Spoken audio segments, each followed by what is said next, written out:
मशरिक़ वस्ता में ईरान और इसराइल के दरमियान जारी जंग 5वें दिन में दाखिल हो गई है। बीती रात तेहरान में धमाकों की इत्तलात मौसूल हुई। ईरान, अमेरिका और इसराइल के दरमियान जारी इस तनाज़े में शिद्दत कम होने के आसार नज़र नहीं आ रहे हैं। ईरानी सरकारी मीडिया के मुताबिक दारुल हुकूमत तेहरान के मुख्तलिफ इलाकों में धमाके सुने गए, जबकि इसराइल ने दावा किया है कि इसके फ़िज़ाई दिफा निज़ाम को ईरानी मिसाइलों के हमलों के खिलाफ फ़आल कर दिया गया था। रिपोर्ट्स के मुताबिक अब तक ईरान में तकरीबन 1000 से ज़्यादा अफराद हलाक हो चुके हैं, जबकि इसराइल में 11 अफराद की हलाकत की तस्दीक हुई है। पेंटागन ने यह भी बताया कि कुवैत में एक ड्रोन हमले में अमेरिकी फ़ौज के 6 एहलकार हलाक हुए हैं। अमेरिकी सदर डोनाल्ड ट्रंप ने दावा किया है कि अमेरिका ने इन रहनुमाओं को निशाना बनाया है, जिन्हें ईरान के supreme leader Ayatollah Ali Khamenei के मुमकिन जानशीन समझा जा रहा था और वो अमेरिकी हमलों में मारे गए हैं।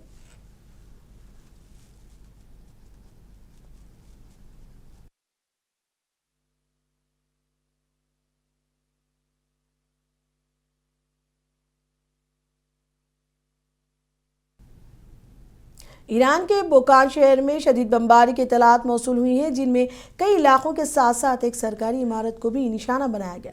धमाकों के बाद इलाके में खौफ व हरास का माहौल पैदा हो गया है और शहरी शदीद खौफजदा हैं। सिक्योरिटी एजेंसियों ने फौरी तौर पर इलाके का जायजा लेना शुरू कर दिया है और सूरत हाल पर मुसलसिल नज़र रखे हुए हैं।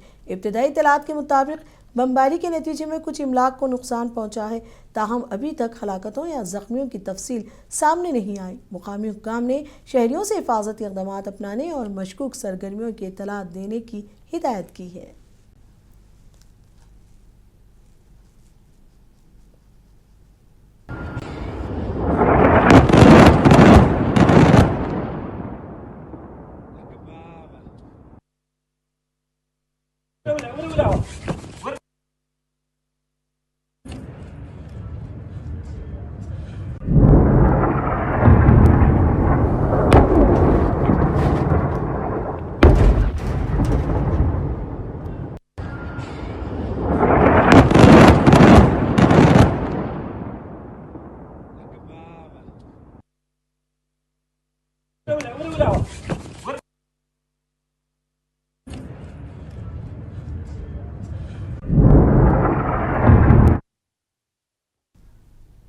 व्हाइट हाउस की प्रेस सेक्रेटरी कैरोलिन लेविट ने कहा है कि ईरान से मुताल्लिक़ जारी फौजी कार्रवाइयों में कामयाबी उसी वक्त समझी जाएगी जब तमाम अहदाफ और मकासद मुकम्मल तौर पर हासिल कर लिए जाएंगे। व्हाइट हाउस के मुताबिक अमरीकी फ़ौज ईरान के अंदर इन मखसूस अहदाफ को निशाना बना रही है, जिन्हें ख़त्म करना इंतहाई ज़रूरी समझा जा रहा है। हुक्काम का कहना है कि कार्रवाइयाँ तयशुदा हिकमत अमली के तहत की जा रही हैं। Victory will be determined by the Commander-in-Chief once the goals and the objectives that we have repeatedly laid out are fully realized. Again, we just, in the next few hours, will be achieving that dominance over the skies, which means the United States military will be raining missiles and weapons down on Iran to hit these specific targets that have been identified as crucial to take out by the Department of War. Victory will be determined by all India Muslim personal law board ने Iran पर America और Israel की जानिब से किए गए हमलों की सख्त अल्फाज में मजम्मत करते हुए अक़वाम मुत्तहिदा से फौरी मदाखलत और जंगबंदी कराने की अपील की है। बोर्ड की जानिब से जारी बयान में कहा गया है कि खित्ते में बढ़ती हुई जंगी सूरत हाल न सिर्फ मशरिक़ी वस्ता बल्कि पूरी दुनिया के अमन व इस्तेहकाम के लिए ख़तरा बन सकती है। बयान में कहा गया है कि ताकत के इस्तेमाल के बजाय मसाइल को सिफारती मुज़ाकरात और बातचीत के ज़रिए हल किया जाना चाहिए। All India Muslim personal law board ने आलमी बरादरी खुसूसन अक़वाम मुत्तहिदा से मुतालबा किया कि वो फौरी तौर पर मदाखलत करे और फ़ारिक़ीन के दरमियान जंग बंदी को यकीनी बनाए ताकि मज़ीद जानी नुकसान और तबाही को रोका जा सके।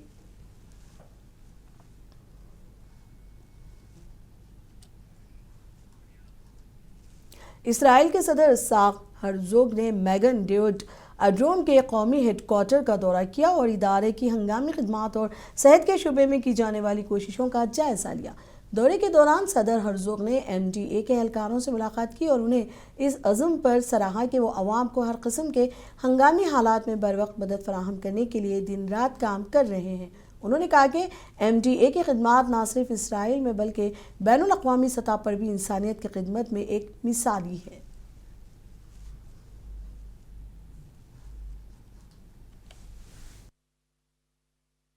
We're here at Magen David Adom headquarters.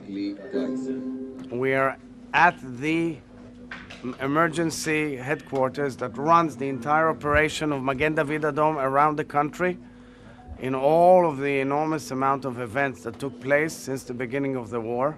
As you can see, this is an impeccable institution, well managed, with outstanding people, a lot of volunteers. And if you want to see the real spirit of Israel, come and see the incredible work of Magen David Adom. I want to thank the CEO, Eli Bin, and the entire team. And I want to thank all the emergency services of the state of Israel. As you can see, wherever and whenever there's an emergency, they are the first responders, and they're doing incredible work with all other responders. And it is time also to say thank you to them and the entire staff that is taking this weight on their shoulders. We're at a critical juncture. The war is progressing. A lot of achievements have been achieved. It is important to say that nothing takes an immediate result. You see the results as they move on, and the results are very apparent.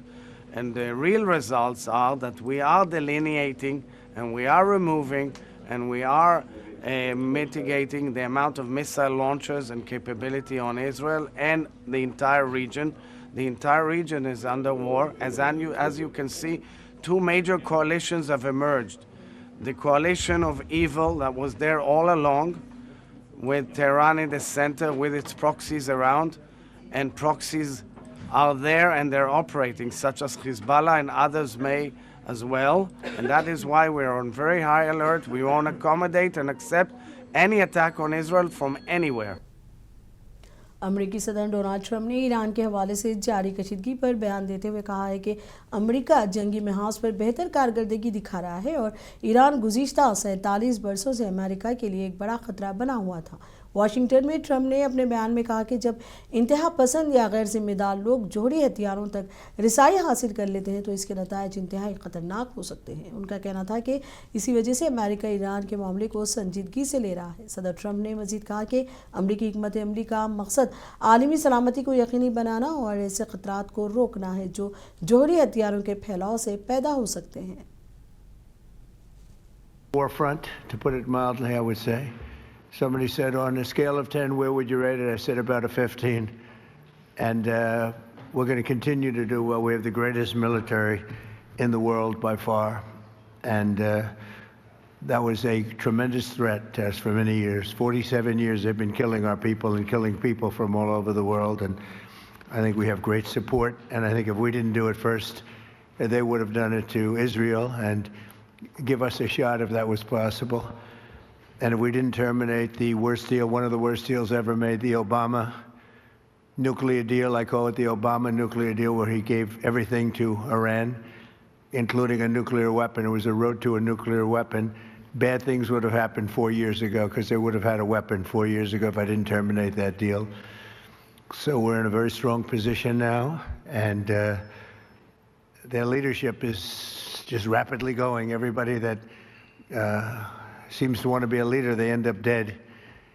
And it's an amazing thing that's taking place before your eyes, because for 47 years we were pushed around, and we shouldn't have been.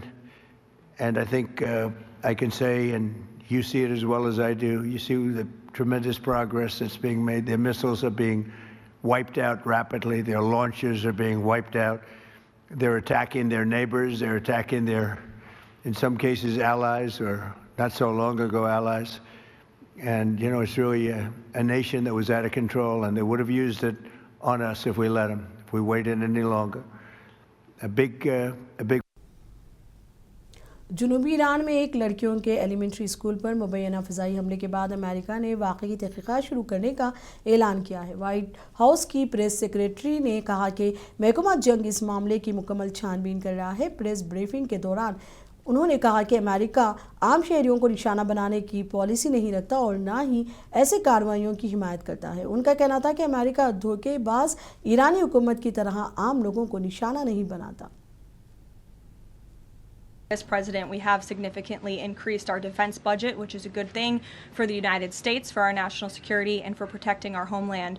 With respect to munitions, ammunition, weapon stockpiles, the United States of America has more than enough capability to not only successfully execute Operation Epic Fury, but to go much further. And we have weapon stockpiles in places that many people in this world don't even know about. However, the president in that post was pointing out that, unfortunately, we had a very stupid and incompetent leader in this White House for 4 years who gave away many of our best weapons for nothing, for free, to another country very far away by the name of Ukraine. So the president was pointing out how that was an unwise decision, but nevertheless, don't doubt the strength and the might of the American military. And I will also add, President Trump has rightfully been calling on defense contractors in this country to rapidly and aggressively produce American-made weapons because they are the best in the world, and the president always likes to get things done as quickly as possible, and so he's been quite vocal. Jammu Kashmir के साबिक़ वज़ीर आला फ़ारूक अब्दुल्ला ने मशरिक़ वस्ती में जारी कशीदगी और तनाज़ात पर अपनी तशवीश का इजहार किया है। उन्होंने कहा कि ख़ित्ते में जारी जंगी कार्रवाइयाँ इंसानी जानों के लिए ख़तरनाक है और बैनुल-अक़वामी बिरादरी को फ़ौरी तौर पर मदाखलत करनी चाहिए ताकि सूरत हाल को पुरअमन अंदाज में हल किया जा सके। फ़ारूक अब्दुल्ला ने इस बात पर जोर दिया कि ताकत के इस्तेमाल के बजाय सिफारतकारी और मज़ाकिरात के ज़रिए मसाइल हल करने की ज़रूरत है।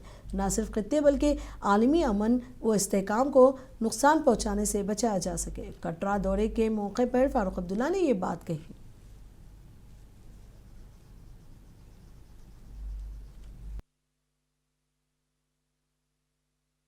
ये तो भारत सरकार का काम है, हमें अपनी बयान देना चाहिए। वो एक इंडिपेंडेंट मुल्क है, उस पर आक्रमण किया है अमेरिका ने और सोचना ये गलत है किसी देश के ऊपर अपना कब्जा करना। वेनेजुएला पे भी यही किया है और अफसोस है दुनिया में मिलेगा, क्योंकि हो सकता ये है दुनिया की जंग शुरू हो जाए, थर्ड वर्ल्ड वॉर हो जाए, कोई पता नहीं। मुसलमानों में है, गुस्सा है और वो प्रदर्शन कर रहे हैं। वहाँ प्रदर्शन होना चाहिए तो अमन से होगा, वही एक बड़ी बात।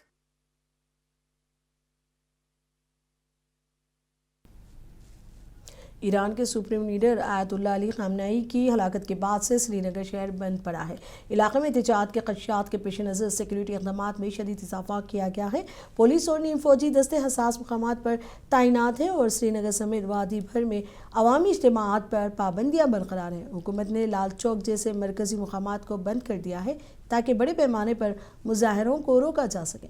मोबाइल इंटरनेट खदमात ताहाल महदूद रफ्तार पर बरकरार हैं और स्कूल कॉलेजेस को 7 मार्च तक बंद रखने का हुक्म भी जारी किया गया है।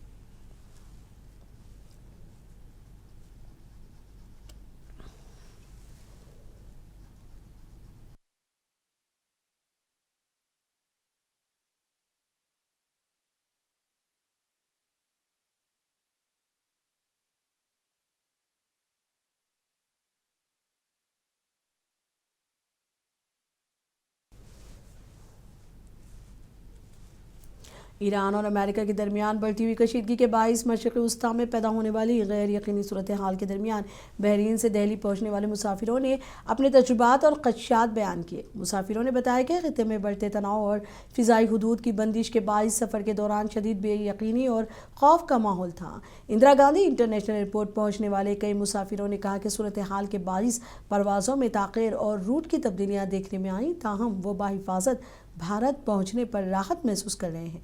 बाज़ मुसाफिरों के मुताबिक बहरीन और दीगर खलीजी ममालिक में सिक्योरिटी इंतजाम सख्त कर दिए गए थे।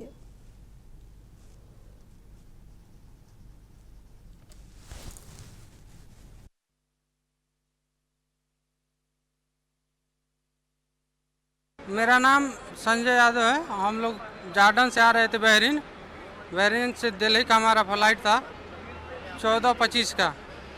तो 14 बजे कुछ बम धमाका हुआ जिसकी वजह से सब फ्लाइट कैंसिल हो गया और गल्फ एयर के तरफ से हम लोग को सुविधा जो मिला अच्छा था।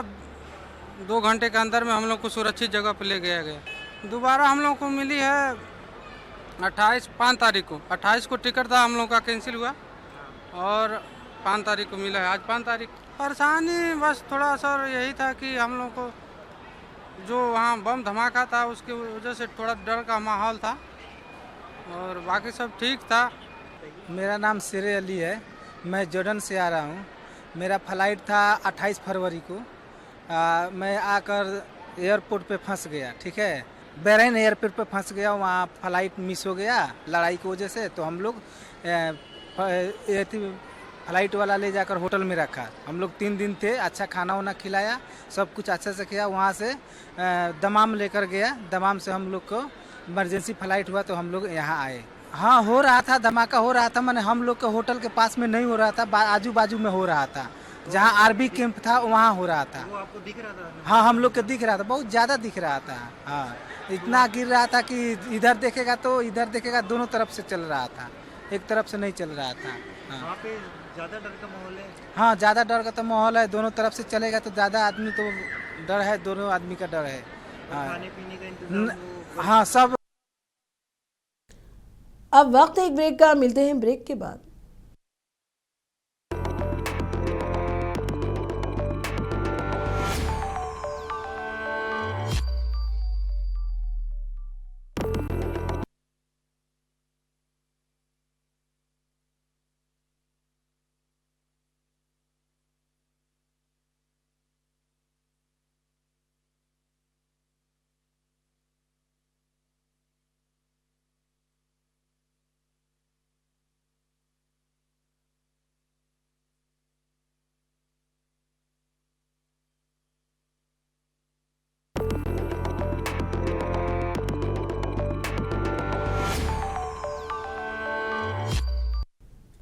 ब्रेक के बाद बढ़ते हैं खबरों की तरफ। भारत और जापान की अफवाज की मुश्तरका फौजी मशक धर्मागार्डेन चौबिटिया उत्तराखंड में मुकम्मल तौर पर जारी है, जिसका मकसद दोनों ममालिक के दरमियान फौजी ताउन और ऑपरेशनल तैयारियों को मजबूत करना है।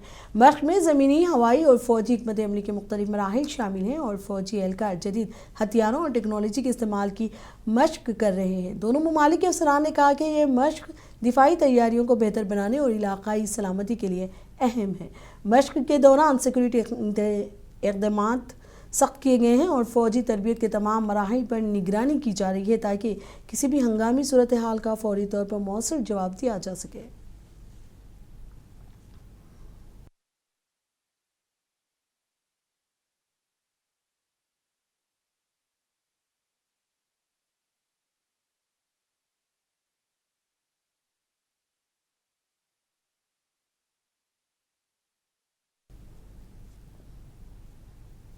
नेपाल में पार्लिमानी इंतखाबात के लिए आज वोटिंग हो रही है। ये इंतखाबात जो नौजवानों की क़यादत में होने वाली बगावत के बाद कराए जा रहे हैं, जिसके नतीजे में गुज़िश्ता इंतखाबात के बाद कायम होने वाली हुकूमत को इक़्तिदार छोड़ना पड़ा था। ये इंतखाबात नेपाल के गुज़िश्ता कौमी इंतखाबात के सिर्फ 3 साल बाद हो रहे हैं। 2025 में होने वाले सियासी बहरान और हुकूमत के खात्मे के बाद एक अबूरी हुकूमत कायम की गई थी जिसने नए इंतखाबात कराने का ऐलान किया था। नेपाल के इलेक्शन कमीशन के मुताबिक तकरीबन 1,90,00,000 अफराद वोट डालने के लिए रजिस्टर्ड हैं। वोटर्स बराह रास्त ऐवान नुमाइंदगान के 165 अरकान का इंतखाब करेंगे जो पार्लिमान का बाइख्तियार ऐवान ज़ेरे हैं। सुबह 7 बजे से वोटिंग का आगाज़ हुआ जो शाम 5 बजे तक जारी रहेगा।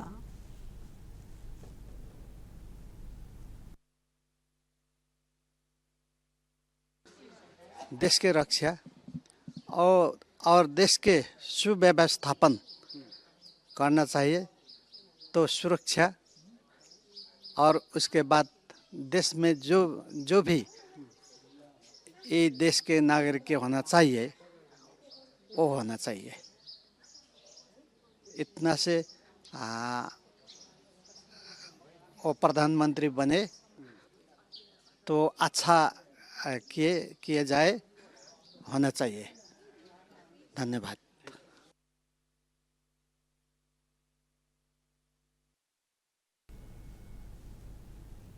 बिहार के वज़ीर आला नीतीश कुमार की राज्यसभा के लिए नामजदगी के ऐलान के बाद कारकुनों में शदीद नाराज़गी पाई जा रही है। कारकुनों ने कहा कि नीतीश कुमार को बिहार के वज़ीर आला के तौर पर अपना ओहदा बरकरार रखना चाहिए क्योंकि वो रियासत की तरक्की और मुस्तहकम हुकूमत के लिए कलीदी हैसियत रखते हैं। पटना में मुकामी कारकुनों ने मीडिया से बात करते हुए कहा कि नीतीश कुमार की राज्यसभा में शमूलियत से रियासत में सियासी खला पैदा हो सकता है और अवामी मसाइल पर मुनासिब तवज्जो नहीं दी जा सकेगी। उन्होंने मुतालबा किया कि पार्टी क़यादत इस फैसले पर दोबारा गौर करे और नीतीश कुमार को वज़ीर आला के तौर पर बरकरार रखे। पार्टी कारकुनों का कहना है कि इंतखाबात के मौके पर 2025 से 30 फिर से नीतीश का नारा दिया गया था। अब ऐसा क्या हो गया जो नीतीश कुमार को राज्यसभा के लिए भेजा जा रहा है? जेडीयू कारकुनों ने कहा कि यह साजिश है, हम इसको बर्दाश्त नहीं करेंगे। अलावा कोई और मंजूर नहीं। हम लोग का होली कल खराब कर दिया है साजिश करके। हम लोग नीतीश कुमार जी के सिपाही हैं। 95 में 94 में जंगल राज से बचाने वाला आदमी नीतीश कुमार के पक्ष में पूरे बिहार की जनता ने वोट दिया है। 2025 ने कार्यकर्ताओं ने खून पसीना किया है। 25 से 30 नीतीश कुमार रहेंगे, इसके लिए वोट मिला था। हम लोग किसी दूसरे को बर्दाश्त करने वाले नहीं है। क्या हम लोग नीतीश कुमार को चाहते हैं? निशांत कुमार राज्यसभा जाए और नीतीश कुमार बिहार के मुख्यमंत्री बने रहे। हम लोग यही चाहते हैं। नीतीश कुमार जिंदाबाद, नीतीश कुमार जिंदाबाद, नीतीश कुमार जिंदाबाद। नहीं किया जाएगा। ये बॉम्बे नहीं बिहार है, यहाँ नेता नीतीश कुमार है। ये दिल्ली नहीं बिहार है, यहाँ नेता नीतीश कुमार है। आखिर क्या कारण हुआ कि बिहार की जनता ने जो जनादेश दिया है 25 से 30 के लिए मुख्यमंत्री के रूप में स्वीकार किया है, तो बीच में राज्यसभा भेजने का षड्यंत्र क्यों? कौन सा ऐसा जरूरत पड़ी? इसलिए हम लोग ये बर्दाश्त नहीं करेंगे। बिहार के मुख्यमंत्री नीतीश कुमार थे, बिहार के मुख्यमंत्री हैं और बिहार के मुख्यमंत्री रहेंगे। इसके लिए हम लोग संकल्पित हैं। हजारों दिल्ली के रथाला इलाके में बड़े पैमाने पर आग लग गई, जिसके नतीजे में तकरीबन 70 से 80 झोपड़ियां जलकर खाकिस्तान हो गई। ये एक स्लम इलाका है। आग लगने के बाद इलाके में शदीद खौफ व हरास फैल गया और मुकामी लोग अपने घरों और सामान को बचाने की कोशिश में मसरूफ़ हो गए। फायर ब्रिगेड की टीमें मौके पर पहुंच गई और तवील जदोजहद के बाद आग पर काबू पा लिया। फायर ब्रिगेड के पहुंचने तक तमाम झोपड़ियां जलकर राख हो गई थी। इब्तिदाई इत्तलात के मुताबिक अभी तक किसी के जख्मी होने या हलाक होने की इत्तला मौसूल नहीं हुई। ताहम आग की शिद्दत के बाइस कई लोग आर्जी तौर पर बेघर हो गए हैं। मुकामी इंतजामिया और फायर डिपार्टमेंट ने मुतासरीन को मदद फराहम करने का वादा किया है।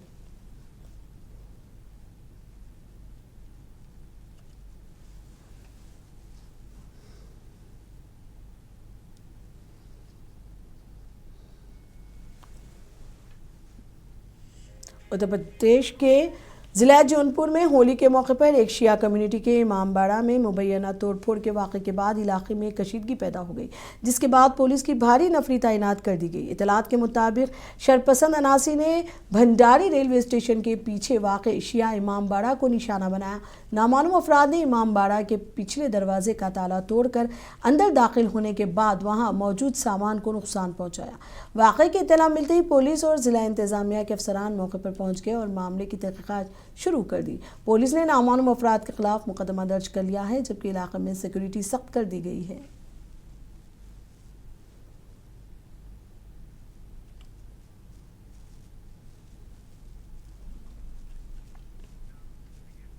आसाम के गोलाघाट इलाके में पेश आए सड़क हादसे में 3 लोगों की मौत हो गई है। तफसीलात के मुताबिक 3 अफराद बाइक पर जा रहे थे। इस दौरान बेकाबू होकर उनकी बाइक ब्रिज की दीवार से टकरा गई। इस हादसे में 2 व्हीलर पर सवार 3 लोगों की मौके पर ही मौत हो गई। एक सरकारी एहलकार ने बताया, हमने लाशें अस्पताल मुंतकिल कर दी हैं और मामले की मजीद तहकीकात कर रहे हैं।